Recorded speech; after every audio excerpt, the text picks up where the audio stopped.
बयानों के जरिए दिखाई। अब जरा फैक्चुअली आपको बता देते हैं कि 5 अगस्त 2019 तक का जो कश्मीर था और दिसंबर 2023 का जो कश्मीर है, जरा देखिए। 5 अगस्त के पहले, वो 2019 के पहले पत्थरबाजी की घटनाएं आम थी, अक्सर तस्वीरें आ जाती थी, खबरें आ जाती थी। अब क्या है? अब विकास होता दिखाई दे रहा है। जल्दी जल्दी आपको पॉइंटर्स हम बता रहे हैं। उस समय हड़तालों का दौर रहता था, बार बार तस्वीरें ऐसे आती थी, लेकिन अब रोजगार मिल रहा है। आतंक का बोलबाला, घटनाएं होती रहती थी, लेकिन अब शांति बरकरार है, जो सबसे ज्यादा जरूरी शायद जम्मू कश्मीर के लिए था। उस समय पर्यटन में कमी थी, लेकिन अब सद्भाव भी है और पर्यटन में भी तेजी आई है। उस समय अपराध जगत में युवा पीढ़ी जो कहीं ना कहीं घुसी रहती थी, उसी में उनको झोंक दिया जाता था, लेकिन अब मुख्य धारा से युवा को जोड़ने का काम किया जा रहा है। ये नया कश्मीर है। लाल चौक पर उस दौर में खौफ रहता था, इतना खौफ रहता था कि तिरंगा नहीं फहराया जा पाता था, लेकिन अब दिसंबर 2023 की सच्चाई आपको बखूबी दिखाएं तो वहां पर तिरंगा लहलहा रहा है। वैश्विक सम्मेलन G20 जैसा आयोजन जम्मू कश्मीर में, आप सोच सकते हैं कि 2019 तक हो सकता था, बिल्कुल नहीं हो सकता था, क्योंकि दहशत का साया था, लेकिन अब लाल चौक पर झंडा भी लहरा रहा है। और बड़ी बात यह है कि सब कुछ बदल गया है कश्मीर में। एक रिपोर्ट हिमानी नैथानी की पहले आपको दिखा देते हैं।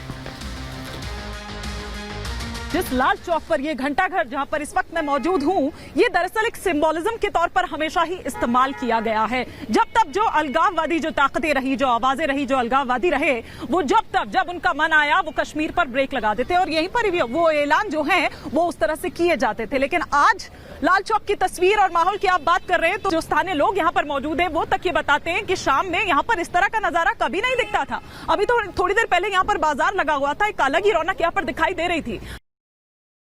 और चलिए तस्वीर आपको दिखा देते हैं। सबसे पहले ये तस्वीर आपके लिए देखना बहुत जरूरी है। हिमानी की रिपोर्ट आपने देखी, लेकिन देखिए ये कश्मीर है। जी हाँ, वही कश्मीर जहां कभी दहशत का बोलबाला होता था और अब शांति का पैगाम भी इसी कश्मीर से दिया जाता है। और ये जब भारत का ताज हम कहते हैं तो आप समझिए कि ये पूरी तरह से बदलते कश्मीर की फिजा है, जो बता रही है कि सब कुछ चेंज हो गया है। लेकिन आपको बताएं, धारा 370 पर कल सुप्रीम कोर्ट की तरफ से फैसला आने वाला, बड़ा फैसला आने वाला। और याचिका में क्या क्या कहा गया था वो जानकारियां आपके सामने रख रहे हैं। संविधान के साथ खिलवाड़ हुआ है, संघवाद पर यह हमला, इस तरह की याचिका में कहा गया।